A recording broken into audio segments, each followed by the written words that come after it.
దేశీయ స్టాక్ మార్కెట్లు వారాంతంలో భారీ లాభాలు సొమ్ముసాయి. ఈ క్రమంలో సెన్సెక్స్ 819.6 పాయింట్లు లేదా 1% పెరిగి 79,705.91 వద్ద స్థిరపడగా నిఫ్టీ 250.5 పాయింట్లు లేదా 1% లాభంతో 24,367.5 వద్ద ముగిసింది. దీంతో పాటు bank Nifty 327, Nifty mid cap 150 సూచి 493 పాయింట్లు లాభపడింది.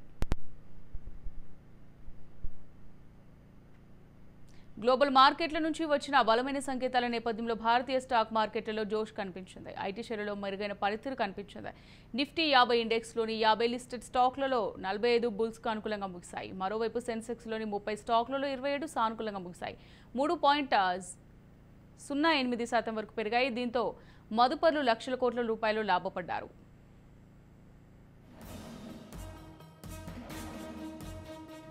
ఈ నేపథ్యంలో Eicher Motors, MIM, Shriram Finance, Tata Motors, Tech Mahindra కంపెనీల స్టాక్స్ టాప్ 5 లాభాల్లో ఉండగా BPCL, HDFC Life, Kotak Mahindra, Sun Pharma, Divi's lab సంస్థల షేర్లు టాప్ 5 నష్టాల్లో ఉన్నాయి. ఈ క్రమంలోనే పలు కంపెనీ వాటి లాభాలను ప్రకటించాయి.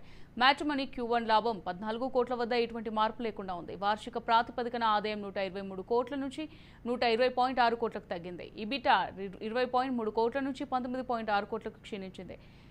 ఈబీఐటీడీఏ మార్జిన్ 16.5% నుంచి 16.3%కి తగ్గింది. ఈఐఎల్ Q1 స్టాండ్లోని లాభం వార్షిక ప్రాతిపదికన 114 కోట్ల నుంచి 55 కోట్లకు తగ్గింది.